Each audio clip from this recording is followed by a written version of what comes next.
और अन्य लोग जो हिमालय की वास्तविक परिस्थिति से परिचित नहीं है, उनको केवल ये लगता है कि ऐसा कोई पीछे अगर पहाड़ दिखाई दें और हम यहाँ खड़े हो जाएं तो हम हिमालय पहुँच गए।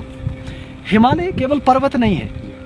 आप और हम इस पहाड़ को देख रहे हैं, यहाँ जाने के समस्त साधन विद्यमान हैं, आप किसी न किसी तरह यहाँ पहुँच जाएंगे। लेकिन पहुँचने के बाद भी कोई भी व्यक्ति तब तक कुछ प्राप्त नहीं कर पाता जब तक वो इस तरह की पावनता को नहीं समझता। देखिए यहाँ की ये जो मिट्टी है, काले रंग की मिट्टी, ये घास है, और इस मिट्टी की एक विशेषता है कि पूरा का पूरा पर्वत इस मृदा से बना हुआ है। तो योगी के लिए इस मिट्टी का महत्व होता है। हम इसी से आज्ञा चक्र पर तिलक करते हैं, इसी मृदा से, और यही हमारे आज्ञा चक्र के स्पंदन का प्रमुख कारण बनता है। तो जब योगी की धारणाएं प्रबल होती हैं, तब हम इनसे, इस मृदा से उस तत्व को ग्रहण करते हैं। इसलिए योगी के लिए ये स्थान बहुत ही पवित्र हो जाता है। हालांकि इस पर शयन करना निषिद्ध है, क्योंकि भूमि आपकी शरीर की ऊर्जा को खींच लेती है। तथापि योगियों को ये सिखाया जाता है और हमारी परंपराएं हैं कि इस पर लेटना, इस पर जमीन पर उसके स्पर्श को अनुभव करना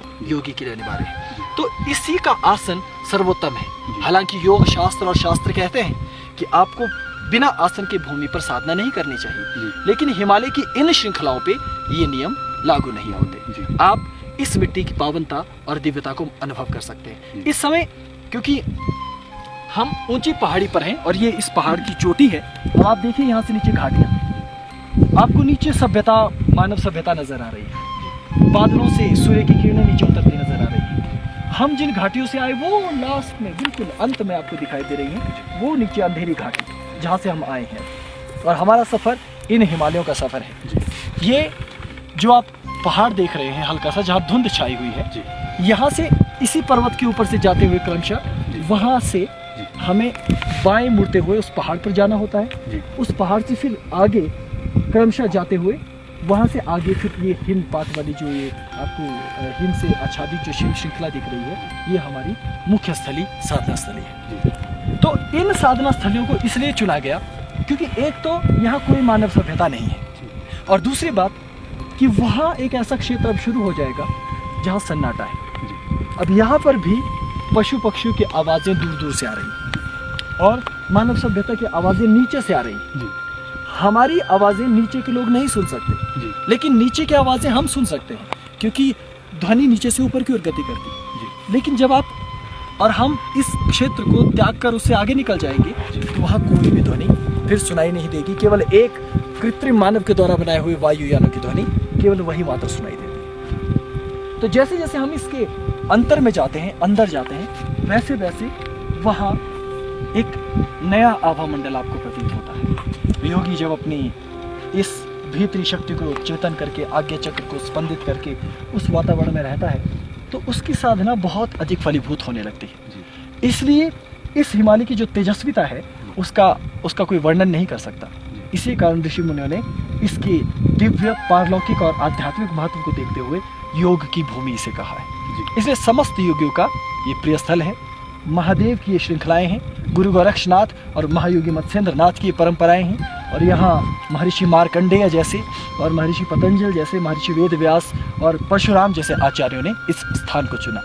और ये जो स्थान इन पर्वतों से उस पार देख रहे हैं आप, जो भगवान परशुराम हुए, वो इन पर्वतों के ये जो सारे क्षेत्र, तो वो उधर दूर नजर आ रहे हैं। इन क्षेत्रों का पूरा आधिपत्य भगवान परशुराम जी का रहा। भगवान परशुराम का ये क्षेत्र बहुत ही दिव्य और अमोघ है। तो योग की ये हमारी भूमि है समस्त, और यहीं पर अनेक प्रकार के रत्न जैसे नीलम, पुखराज, माणिक्य इत्यादि यहाँ पर प्रचुर मात्रा में उत्पन्न होते हैं, और स्वर्ण भी हिमालय के इन स्थानों पर विद्यमान है। तो हम योगियों के लिए सर्वोत्तम स्वर्ण है साधना। तो योगी को प्राण, आप अनुभव कर रहे होंगे कि यहाँ प्राणवायु जरा कम है। जैसे जैसे हम हिमालय की ऊंचाई पर पहुंचते हैं, प्राणवायु की मात्रा कम होती जाती है। तो योगी को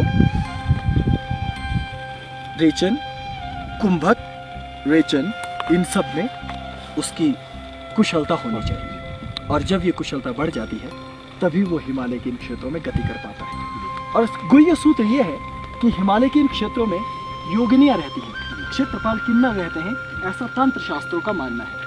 और तांत्रिक कुल भी इन हिमालयों पर रहते हैं, हम योगियों के कुल भी इन हिमालयों पर रहते हैं। तो महर्षि लोमेश इस संपूर्ण हिमालय क्षेत्र के द्वारपाल माने जाते हैं। तो बिना उनकी स्तुति किए कोई भी इसमें प्रविष्ट नहीं होता।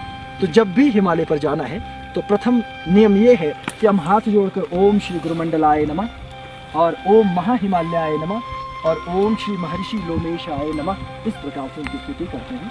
और फिर माँ योग माया माँ पार्वती का ध्यान करते हुए, क्योंकि वही गिर कन्या गिरिराज उनकी पुत्री हैं और वही हमारे कुल को संचालित करने वाली माँ परम्बर होती है, उन्हीं का स्मरण करके योगी महादेव की भांति ही स्वयं को योगी मानकर साधना को आगे बढ़ाते हैं।